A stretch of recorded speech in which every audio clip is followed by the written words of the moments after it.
Good morning students. Let's start our today's lesson with the same chapter number 3 metals and non-metals. तो अभी तक हमने क्या discuss किया?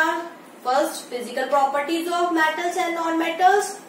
Then the chemical properties. We started the chemical properties in the sequence. We did the reaction of metals with oxygen. First सबसे पहले हमने किया कि मेटल्स की ऑक्सीजन से रिएक्शन कैसे होती है और क्या प्रोडक्ट्स बनते हैं. Now in today's lesson we are going to do one more thing. Is there one more new term that is anodizing. तो हमने जब ये प्रीवियस लेसन में ये पढ़ा कि जो मेटल्स होते हैं वो ऑक्सीजन से रिएक्ट करके मेटल ऑक्साइड्स फॉर्म करते हैं. So in ordinary or at ordinary temperature, just like the metals like magnesium, aluminium, zinc, lead, etc. These some metals react with, when exposed to in air. They react with the atmospheric oxygen, and there is a layer of oxide forms on their surface. जब इनको हम expose रखते हैं atmosphere में तो इनके ऊपर ये जो एटमॉस्फेयर की ऑक्सीजन है इसे रिएक्ट कर लेते हैं और ऑक्साइड की लेयर इनके ऊपर एक डिपॉजिट हो जाती है. तो हम ये देखेंगे कि एल्यूमिनियम के आर्टिकल्स हैं या लैड है, जिंक है, इनकी जो भी चीजें बनी हुई हैं उनके ऊपर ऑक्साइड की एक लेयर बन जाती है. And this oxide layer protect these metals from further corrosion.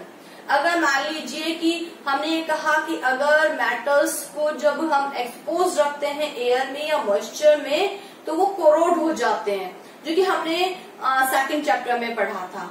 तो अगर मान लीजिए इनके ऊपर एक कोई प्रोटेक्टिव लेयर बन जाए जिसकी वजह से अंदर वाला जो मेटल है वो बाहर जो एटमॉस्फेयर है उसकी एयर के मतलब उसमें ऑक्सीजन के या मॉइस्चर के कांटेक्ट में ही नहीं आ सके तो क्या हो जाएगा, वो मेटल जो है वो कोरोड होने से प्रोटेक्ट हो जाएगा.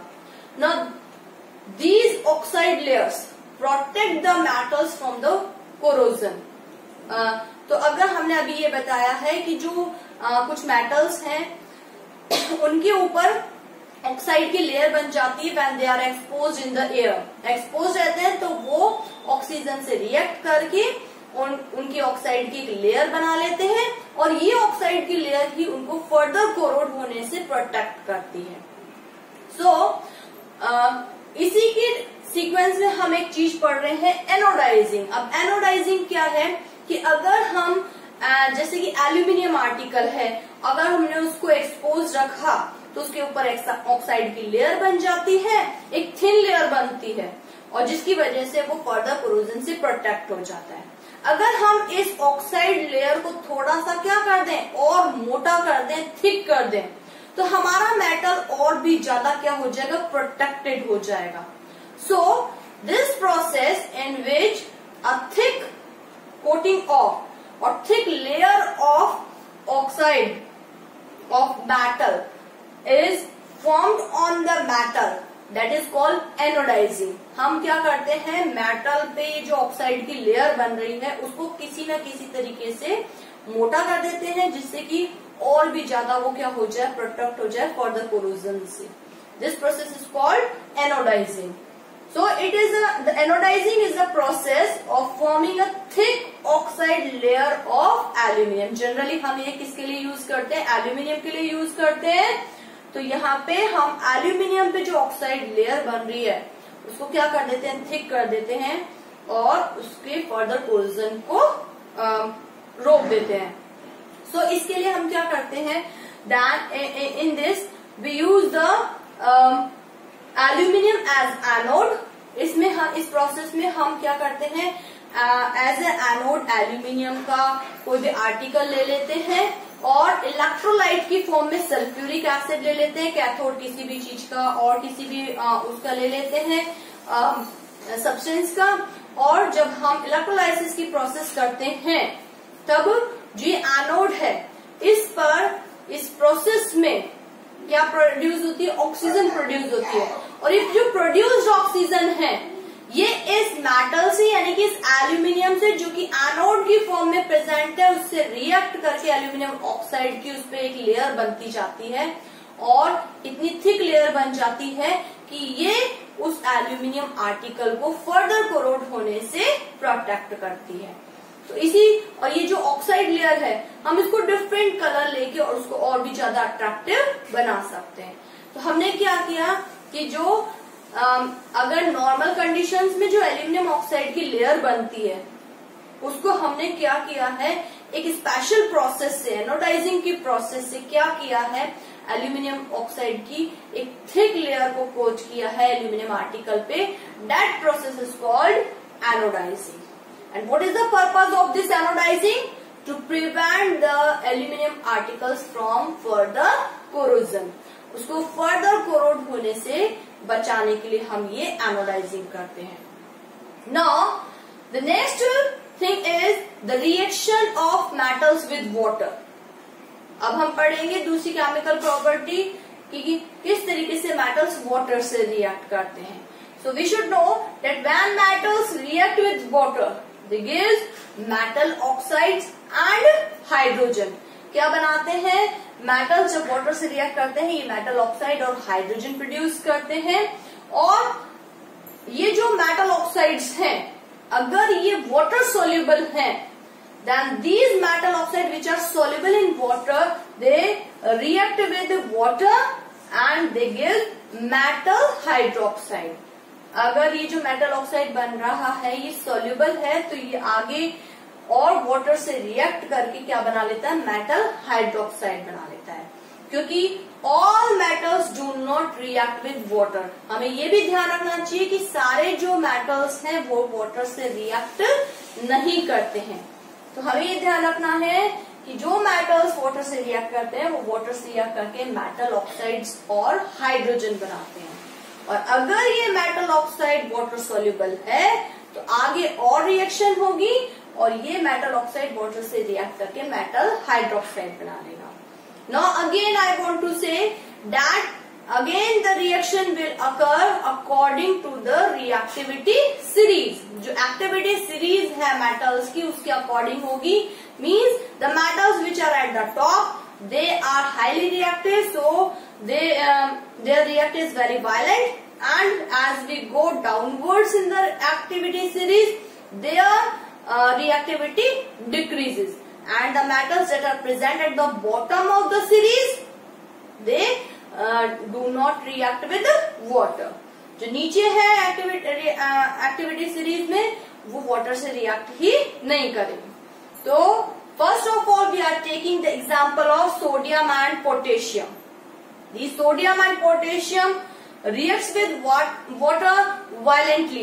Their reaction with water is very violent. बहुत तेजी से रिएक्शन होती है and the potassium hydroxide and hydrogen is produced. क्या बनता है? पोटेशियम हाइड्रोक्साइड बनता है और हाइड्रोजन गैस प्रोड्यूस होती है।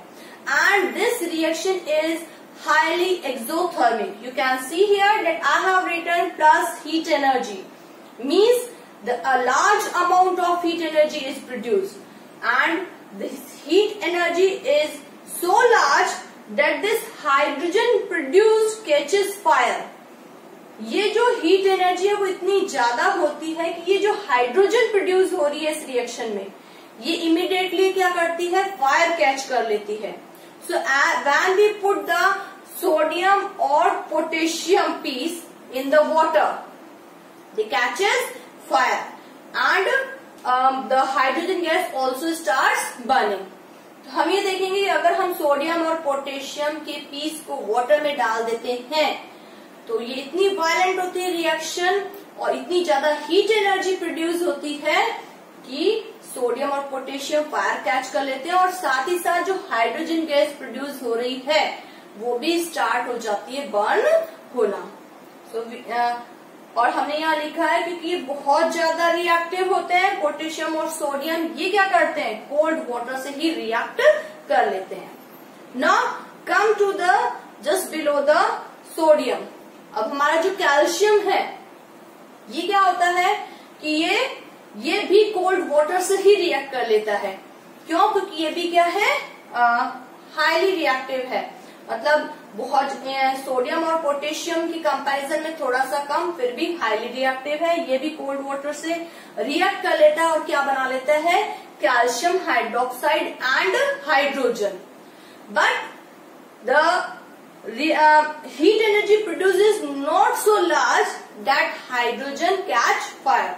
इतनी लार्ज अमाउंट में हीट एनर्जी भी प्रोड्यूस नहीं होती है कि हाइड्रोजन क्या करे, फायर कैच करे और जलने लगे।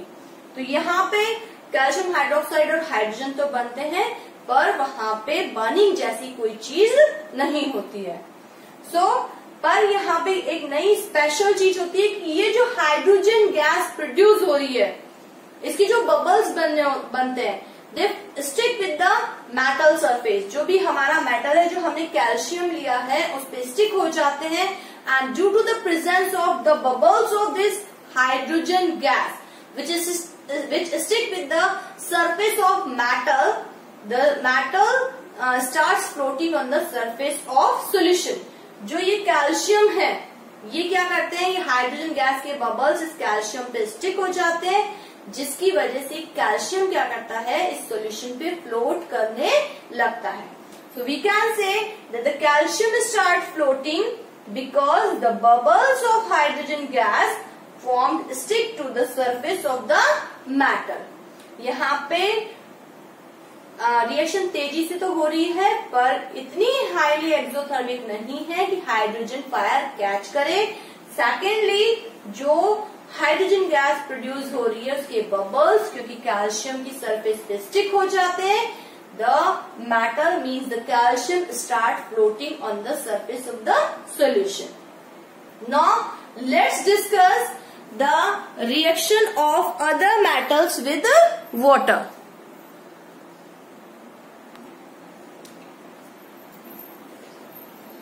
So the next metal is magnesium। Magnesium do not react with cold water, it reacts with hot water। When magnesium reacts with hot water, it gives magnesium hydroxide and produce hydrogen gas। Again, this hydrogen gas, the bubbles of this hydrogen gas stick with the surface of this magnesium, and this magnesium starts floating on the surface of the solution। The next thing is this, that the metals like aluminium, zinc, iron, they do not react with neither cold water nor with hot water, they react with steam। उसके लिए जरूरी है कि ना तो ये cold water से react करते हैं, ना ही हॉट वाटर से, ये स्टीम से रिएक्ट करते हैं। And when these metals react with water steam, they form oxide, their corresponding oxides and produce hydrogen gas. Just like aluminium reacts with steam to give aluminium oxide and hydrogen gas, zinc reacts with steam to give zinc oxide and hydrogen gas, and the iron reacts with steam to give iron oxide and hydrogen gas। तो ये हमने देखा है कि जैसे जैसे हम नीचे की तरफ आ रहे हैं इन द एक्टिविटी सीरीज, उनकी जो रिएक्टिविटी है वो क्या होती जा रही, कम होती जा रही है। Now the metals like lead, copper, silver, gold, they do not react with water at all। किसी भी तरीके से वाटर से रिएक्ट नहीं करते हैं, because these metals are the least reactive metals। So it is all about the reaction of metals with water। यहाँ हमें ये ध्यान रखना है कि कौन से, बस मेन चीज ये है कि जैसे जैसे एक्टिविटी सीरीज में नीचे आते गए, वैसे वैसे उनकी जो रिएक्टिविटी है वो कम होती गई है। और किसने कोल्ड वाटर से किया, हॉट वाटर से, फिर स्टीम से, और नीचे वाले जो लीस्ट रिएक्टिव मेटल्स हैं उन्होंने वाटर से बिल्कुल भी रिएक्शन नहीं की है। So you have to go through all these reactions। So that's all for the day। Thank you and have a nice day।